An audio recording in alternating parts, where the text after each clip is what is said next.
News about this, that like soon probably Russia gonna attack, but I was sure it's not gonna happen. Like I was sure about that. 1 year into the invasion, around 8 million Ukrainian civilians, 90% of whom are women and children, have left the country and become refugees across Europe.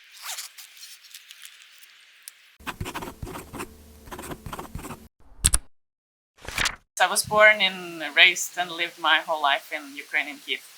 And right now you're on vacation in Bali, I guess? Yeah, like in Ukraine now it's kind of tough time. That's why I decided to make a little change and to go somewhere where it's warmer and the electricity supply is stable. That's why I'm here. Yeah.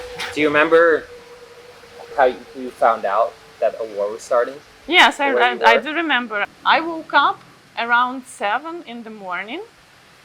I turn on my phone and I see notifications. So in my work charts, my colleagues say that the war started, and today better stay at home, don't go to the office. And I was like, really? The war started? Because people were news about this, that like soon probably Russia gonna attack, but I was sure it's not gonna happen. Like I was sure about that. So yeah, I was at first reading all these messages and tried to answer everybody, because like all the friends, they were texting, "Are you okay? Is everything fine?" and so on, so on. And then my husband came, and so he's a foreigner, so he has opportunity to go out Ukraine if he wants. And he came to me and he asked, so the war started, so now we need to decide what we're gonna do. That this is your country, so I want you to decide what you want to do. If you want, we're gonna pack now, take the car, take our dog and go out like Ukraine. Or if you want, we can stay. And if we stay, in that case, we go to Silpo. Silpo is the food store, the biggest retailer. We go to Silpo, buy some food, and gonna stay here. So I went to take a shower, and I was thinking, my brain was working so massively, because I was thinking, okay, Natalie, now it's very important decision you need to make, because it's war. The most important shower of your life. Yes, and from this decision, a lot can depend. I was thinking, okay, what shall we do? What shall we do? And I realized that to leave now, it's not the best idea, because it's already traffic on the streets. A lot of people are living in panic now, and I can't stand to stay in traffic. Like I would get extra. Were all the roads just like totally? Yeah. Everything was blocked. You could pass 10 kilometers in 5 hours, for example. So to get out of the city, it would take us half of the day probably.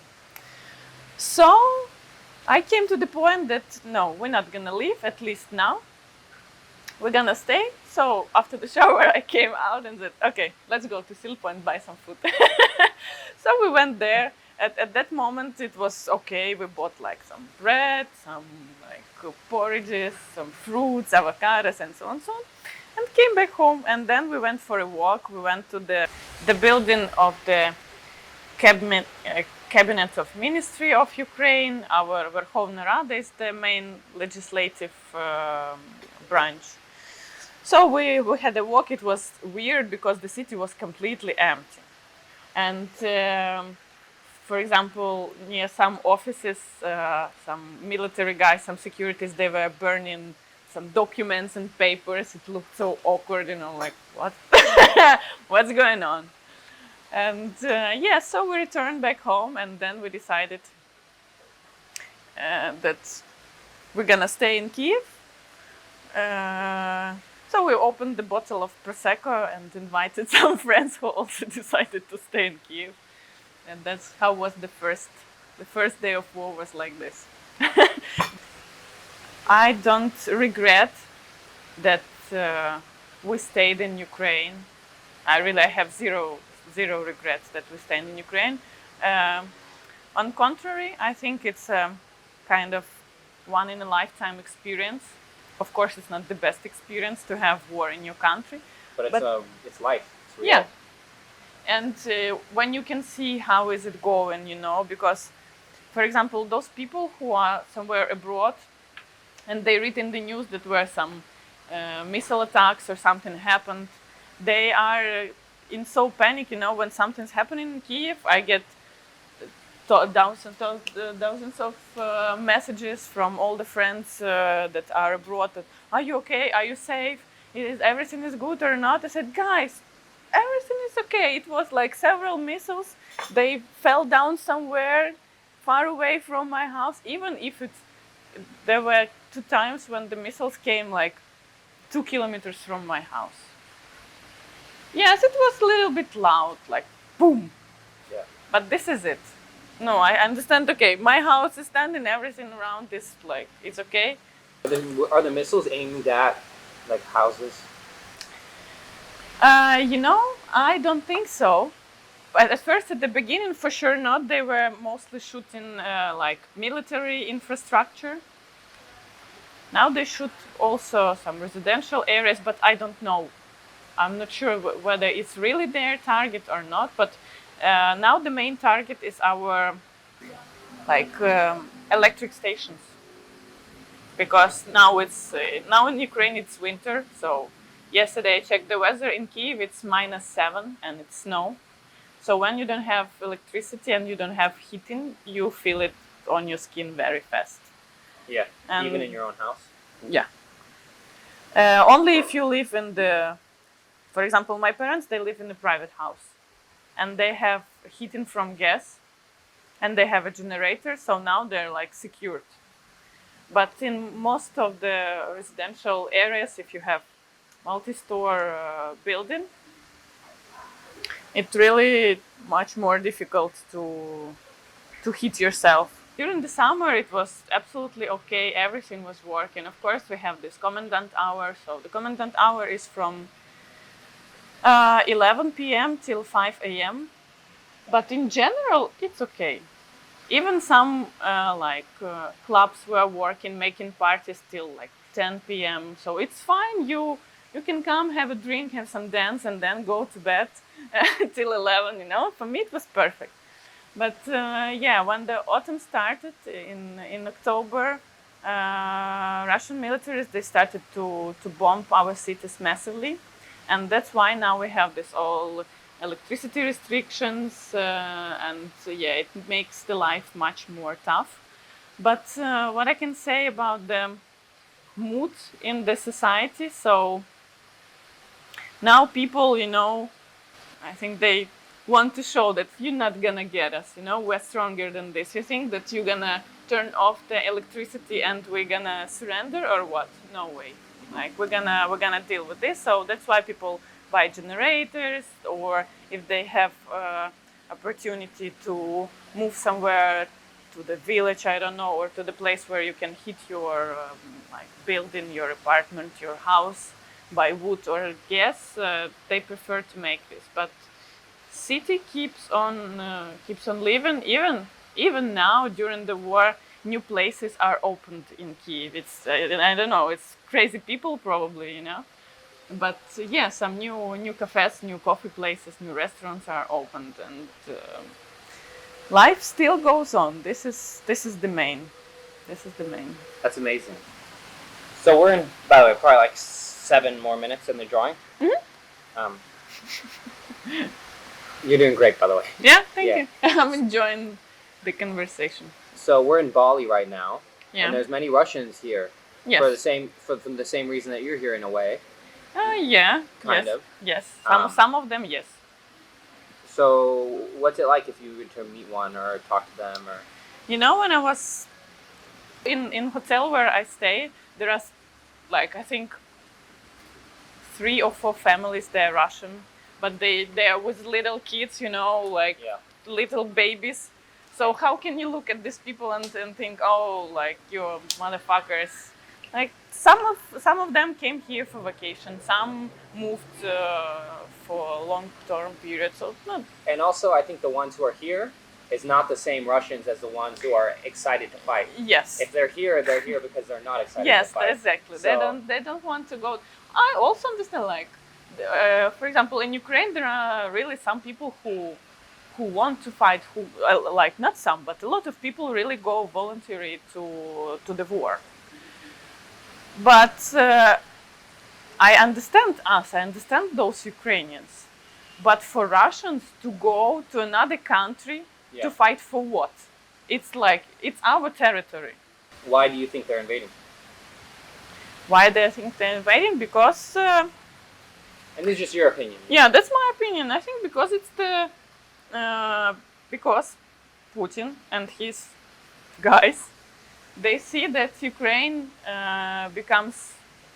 became a lot close to United States and to Europe, but mostly to United States, and they don't like this like friendship between our countries because they understand that also. I hope I'm not gonna offend you as the. No. I'm asking your opinion. Yes. Okay. So.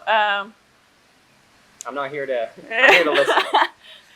So there is this competition between United States and Russia since Soviet Union times, yes, and now so Russia doesn't want to have a friend of United States on its border. Like our politicians, they also made some wrong moves, saying that we're gonna go to NATO, like for what?